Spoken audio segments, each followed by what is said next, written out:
다니엘 21일 기도회 하면서 우리가 많은 사람들의 고난 가운데 역사하시는 하나님 모습을 만났습니다. 오늘도 욥기를 읽으면서 오늘도 욥의 간증이 되겠습니다. 잘 아시는 대로 최악의 고난을 받았던 사람이죠. 23장쯤 와서는 전후좌우 동서남북을 살펴봐도 하나님이 계시지 않는다고 탄식하는 탄식으로 시작합니다.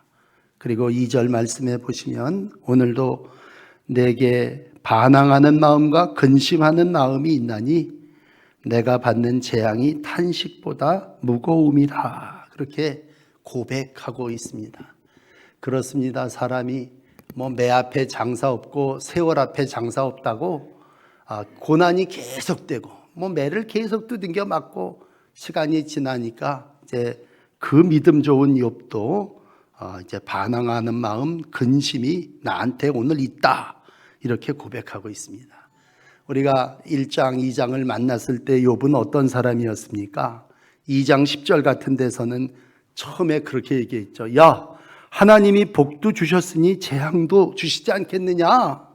복도 받았으니 재앙도 받아야지. 이러고 아주 재앙을 다 수용할 것처럼 그랬죠. 그런데 사람이 어디 그렇습니까? 오늘 뒤에 부분 16절쯤 가면 하나님이 나의 마음을 약하게 하시며 전능자가 나를 두렵게 하셨다. 그러면서 열심히 사방팔방 돌아봐서 하나님 찾아보려고 했지만 하나님을 찾을 수 없구나. 그렇게 탄식하고 있습니다. 그러나 분명한 것은 고난 가운데도 하나님은 계시죠. 고난 속에서도 하나님은 여전히 자신의 그 자녀를 양육하고 계시죠. 그래서 더 귀한 그릇으로 사용하시는 줄을 믿습니다.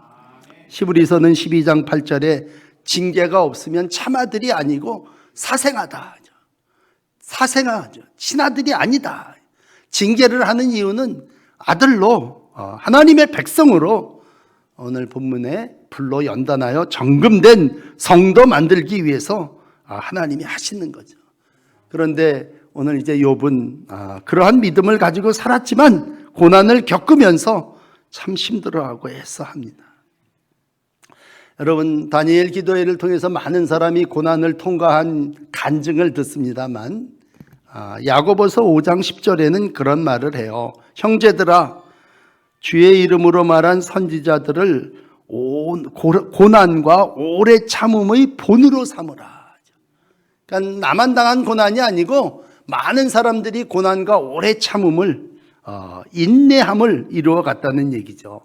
그 중에 특별히 욥의 인내를 우리가 듣고 주께서 주신 결말을 보았거니와 주는 가장 자비하시고 긍휼히 여기시는 이시니라. 그렇게 야고보서 5장 11절은 기록하고 있습니다. 결국 고난에 초점이 있는 것이 아니라 하나님께 초점이 있는 거죠. 주는 가장 자비하시고 긍휼히 여기시는 분이시다. 그분이 나에게 오늘 고난을 주신다고 하는 얘기죠.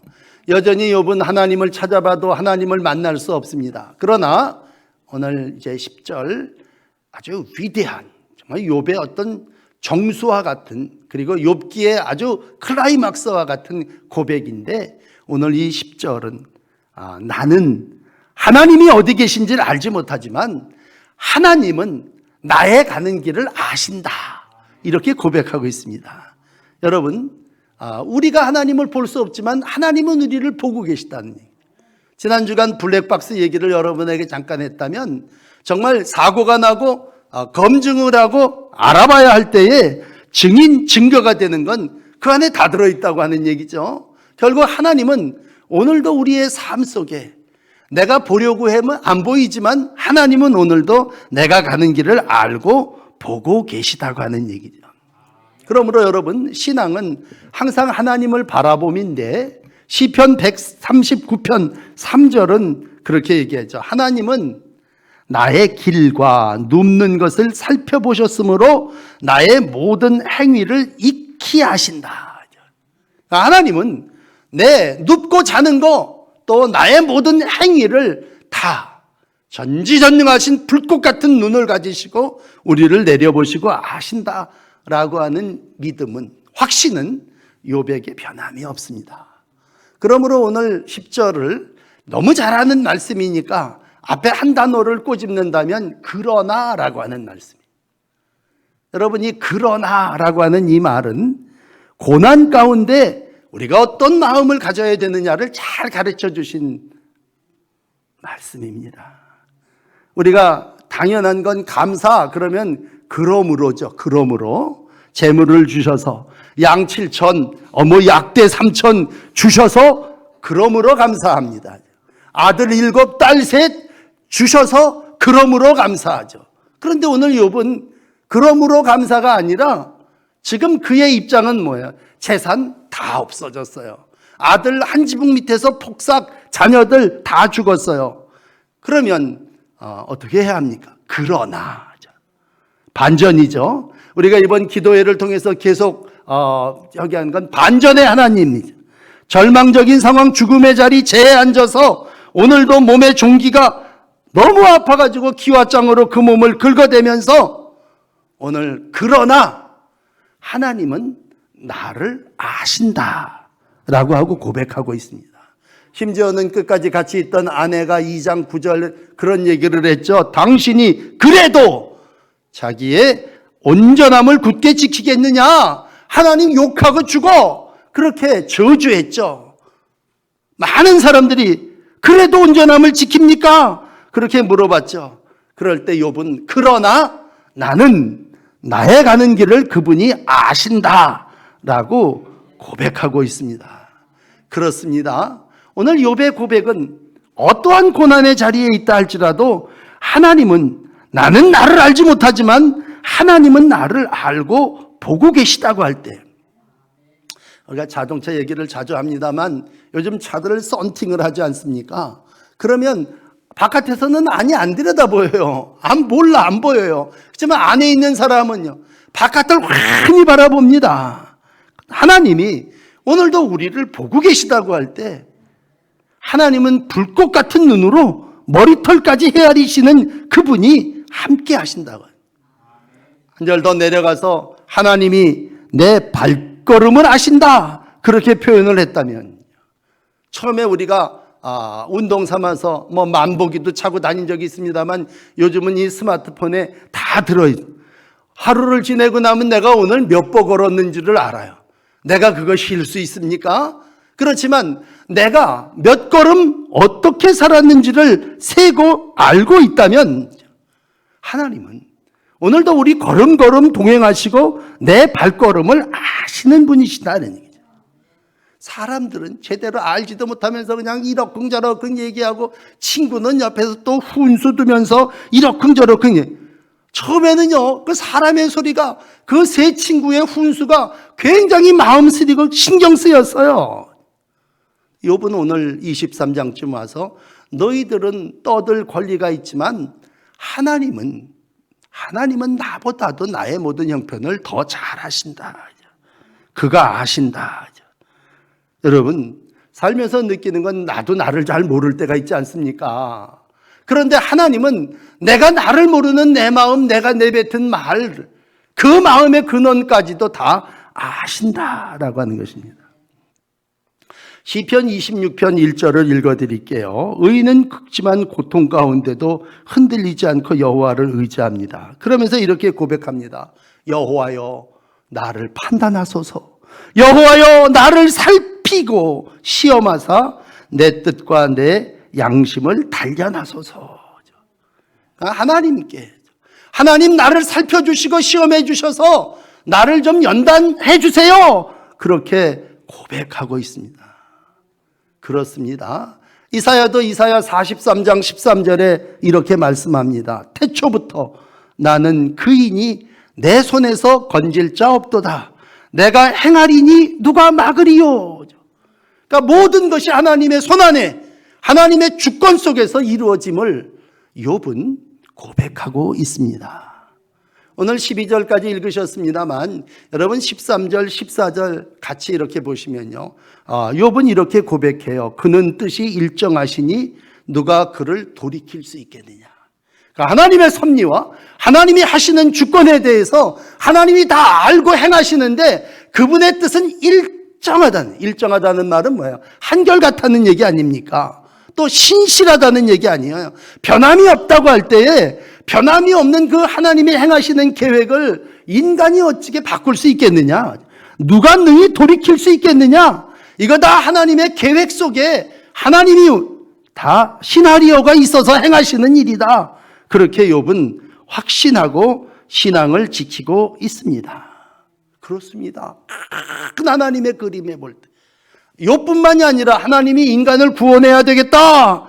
그래서 예수님 보내주신 거고 역사 속에서 모든 사역을 이루신 거고 우리가 신약을 읽으며 예수 그리스도로 말미암아 다 예수님 때문에 구원받고 이외에 다른 구원 주신 적이 없다면 오늘 고난 가운데도 욥은 감사할 수 있으면 하나님이 다 알고 계시다고 하는 것이죠. 그리고 작정하신 것을 이루실 거라는 얘기. 14절 보십시오. 작정한 것을 이루실 것이라. 이런 일이 많이 있다. 그런 얘기입니다. 대표적인 사람이 누굽니까? 우리가 요셉을 잘 알죠. 요셉의 인생이 정말 파란만장합니다. 형들에게 팔려갑니다. 웅덩이에 던져진 정도가 아니라 죽음의 직전에서 먼 나라로 팔려갑니다. 그러나 우여곡절 흉년 겪고 나중에는 형들을 만나지 않습니까? 오늘 총리 대신이 된 요셉이 형들에게 얘기합니다. 형님들, 나를 이곳에 팔았다고 근심하지 마십시오. 하나님이 생명을 구원하기 위해서 형님들보다 당신들보다 먼저 나를 이곳에 보내신 것입니다. 이거 다 하나님의 계획이고 하나님의 시나리오에 다 들어있는 겁니다. 그러므로 고난이 어떻게 하다가 나한테만 온 게 아니라 이건 하나님의 계획이라는 얘기예요. 욥은 하나님의 고난을 하나님의 뜻으로 받아들였습니다. 역사를 얘기하는 토인비라고 하는 사람은요, 이런 얘기를 했어요. 역사를 통해서 두 가지를 인간이 배우는데 첫째는 인간이 한계가 있다는, 인간이 노력해서 안 된다는 얘기. 두 번째는 하나님이 계획하시고, 이 토인비의 얘기로 번역하면 마음대로 행하시더라 라고 하는 것입니다. 그렇습니다. 우리가 살면서 느끼는 건 인간은 유한한 존재이고 하나님은 모든 것을 이 땅에서 계획대로 이루신다고 할 때에 내가 당하고 있는 이 고난, 이거 하나님이 다 계획하신 거라는 얘기예요. 내 가는 길을 그가 아시나니 그 속에 하나님의 신앙의 온전한 고백을 드리고 있습니다. 그리고는 두 번째 욥은 이런 고백을 합니다. 그런 후 나를 단련하신 후에 내가 순금같이 되어 나오리라. 그러니까 나를 고난 당하게 하시는 분은 하나님이시다라는 얘기예요.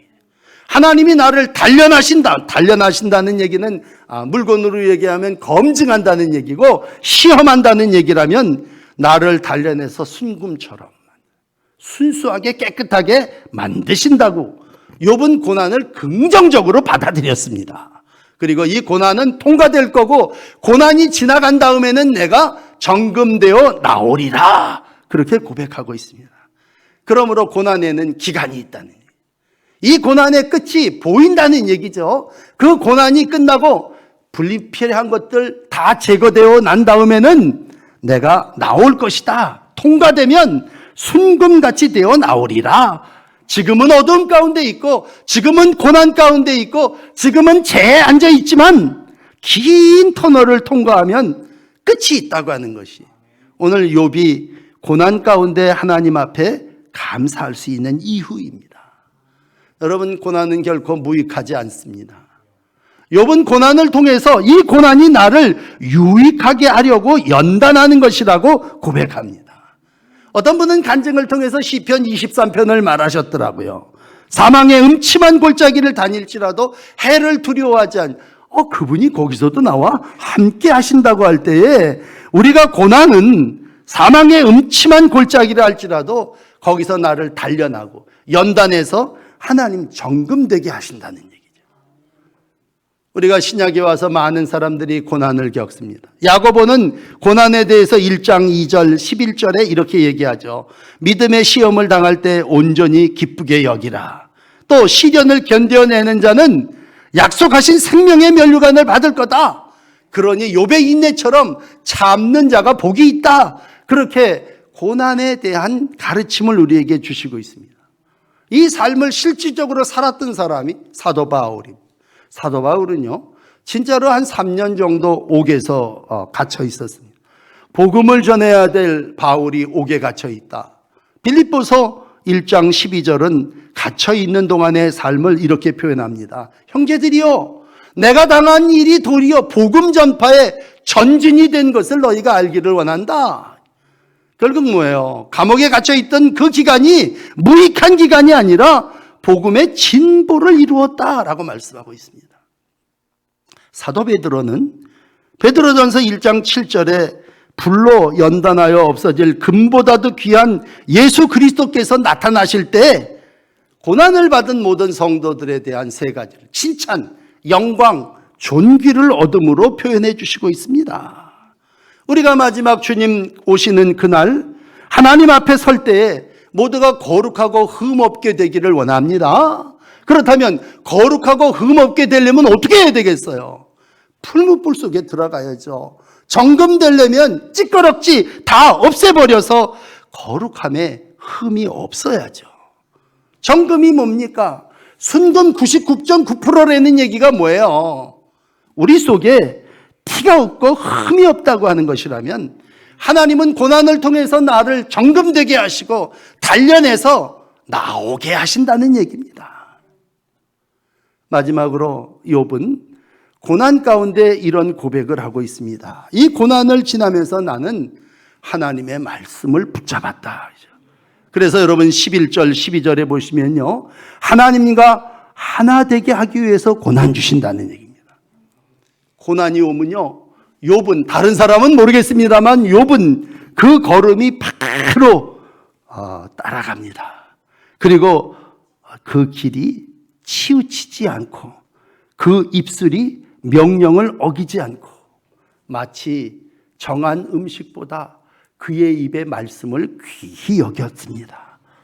이 욥이 자기 고백이에요. 나는 어려움을 당했는데 다 잃어버려서 내 주변에 남은 건 아무것도 없는데 나를 아시는 분이 내 길을 보고 계시고 나는 이 고난 끝에 반드시 정금되어 나올 것이고 그러기에 나는 내 걸음에 하나님의 말씀을 따른다고 하는 것입니다. 내 발이 그의 걸음을 따른다라고 할 때 이건 내 뜻대로 내 마음대로 걸어가는 게 아니올시다. 치우치지 아니했다는 건 구부러지지 않고 말씀이 우리 가운데 주시는 길을 걸어갔다는 얘기고 떠나지 아니했다는 얘기고 오늘도 귀히 여겼다는 얘기는 그것을 소중한 것으로 내 것으로 만들었다고 하는 얘기입니다. 그러므로 고난을 당한 욥은 그 고난 가운데 말씀을 귀히 여겼습니다. 이 말씀을 귀히 여겼다는 말을 그 어근을 찾아보니까요, 저장하다, 비축하다 그런 뜻이더라고요.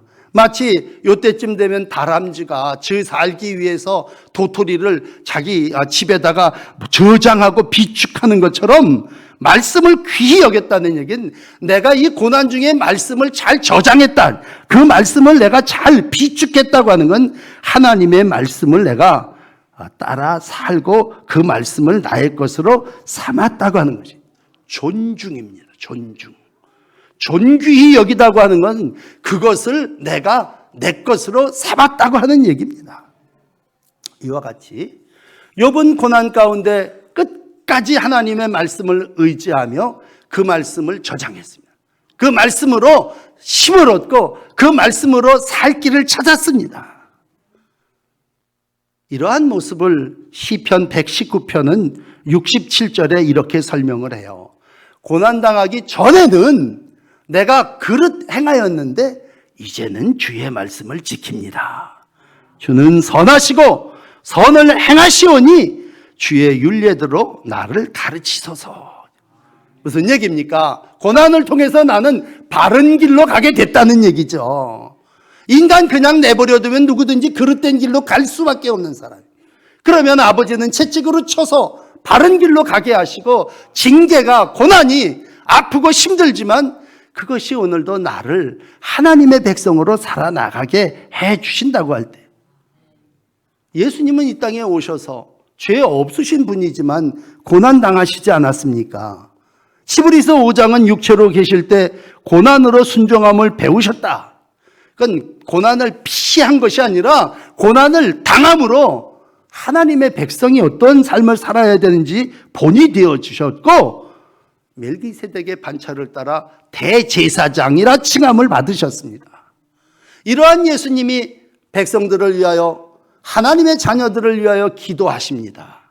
오늘 요한복음 17장 21절이죠. 아버지요, 아버지가 내 안에, 내가 아버지 안에 있는 것 같이 다 모든 사람들도 다 하나가 돼서 우리 안에 있게 하사 세상으로 아버지께서 나를 보내신 것을 믿게 해 주십시오. 그러니까 고난을 통해서, 고난을 당하심으로 하나님과 인간이 하나 되기를 원하셨고, 내가 아버지 안에, 아버지가 내 안에 거한 것처럼 고난이라고 하는, 어떻게 보면 경지에 이르렀다, 우리가 그런 말을 쓴다면요, 저 사람 하나 됐어, 그런 얘기는 고난을 통해서 하나님과 하나 됐다는 거예요. 하나님 안에 들어갔고 하나님이 내 안에 계심을 경험했다는 얘기입니다. 여러분, 다니엘 기도회를 하면서, 다니엘 누굽니까? 사자굴 속에 던져진다고 하는 법이 내렸어. 어명이, 어인이 지켰음에도 불구하고 똑같이 하루에 3번씩 그는 하나님 앞에 감사했습니다. 그 다니엘 6장 10절에 보면, 왕이 누구든지 이걸 어기면, 나 위에 다른 사람 앞에 절하면 다 너희 사자굴에 넣겠다. 그런데도 하루에 3번씩 그는 하나님께 감사했습니다. 어떠한 고난이 온다 할지라도 하나님과 나 사이를 갈라놓을 수 없다 할 때, 말씀에 붙잡힌 정도가 아니라 말씀과 하나 된 삶을 이루어 갔습니다.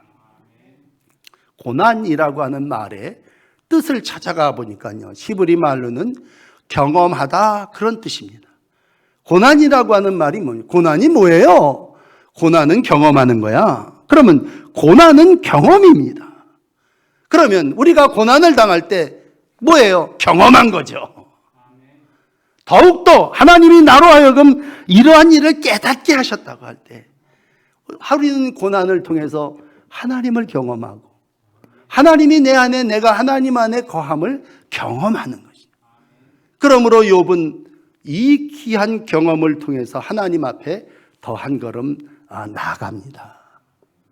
여러분, 우리가 추수감사 주일로 오늘 욥기 23장을 읽었습니다만, 추수감사절이 뭐예요? 1620년 메이플라워를 타고 102명이 영국에서 청교도들이 미국 땅 들어왔어요. 너무 잘 아시는 얘기지만 그해 겨울 굶주림으로, 질병으로 많은 사람들이 죽지 않았습니다. 농사를 졌지만 흉년이고, 감자를 심었지만 나지를 않죠. 한번 셋째 해인가 조금 났을 때 벌레떼들이 들어와서 그거 다 갉아먹었죠. 참 감사할 수 없는 고난의 현장 땅에서 이 백성들은 하나님 앞에 감사했어요. 청교도들의 신앙이죠. 어떤 것이 그러므로 감사가 아니라 그러나 하나님 앞에 감사했어요. 하나님 놀랍게도 새떼를 보내주셔서 그 벌레들을 다 쪼아먹게 하시고 열매를 보존하게 해주셨다고 해요. 그들은 고난을 통해서 하나님을 경험한 것이죠. 간증이 뭡니까? 우리가 한 20명 여러 성도들, 나와 같은 신앙의 삶을 살아나가는 이들을 다니엘 기도회를 통해서 간증합니다. 그 얘기 뭐예요? 고난 가운데 하나님을 만난 경험을 한 사람들의 이야기 아닙니까? 그렇다면 우리의 삶의 자리에서 여러 가지 어려운 일들이 있습니다. 오늘 이 어려움 가운데 여러분 3가지를 정리하세요. 하나님은 나의 가는 길을 아신다. 여러분, 하나님은 내가 가고 있는 길을 알고 계세요. 아버지임에도 불구하고 오늘 내 인생의 길에 나보다도 내 길을 더 아시는 분이십니다. 또 하나님은 그 고난의 모든 과정을 통해 단련한 후에는 그곳에서 정금같이 되어 나오게 하십니다. 여러분, 그 고난이 끝이 아니에요. 그 고난 가운데 하나님은 나를 건져주시고 통과하게 하시고 어둠의 터널이 지나가면 큰 광명의 빛이 우리 가운데 비치게 하십니다. 그러므로 우리로 다시 한번 말씀을 귀히 여기고 붙잡게 하십니다. 이 확신의 신앙으로 올해 고난 가운데도 감사하시는 믿음의 길을 걸어가시고 하나님 정한 길에서 벗어나지 마시고 계명에서 어긋난 삶을 살지 마시고 걸음을 따라 하나님의 인도하심을 따라서 믿음의 여행을 완성하시는 복된 성도 되시기를 축복합니다. 기도를 드리십시다.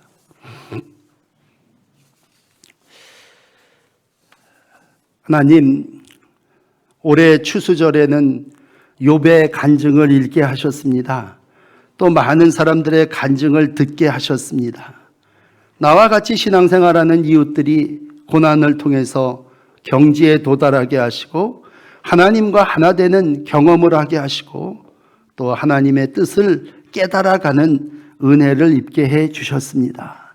주님, 우리의 지난날이 억울한 일도 있고 정말 실패한 일들도 있고 이해할 수 없는 일들도 있었지만 이 시간 기도하옵기는 하나님은 이 모든 것을 아시는 줄 믿습니다.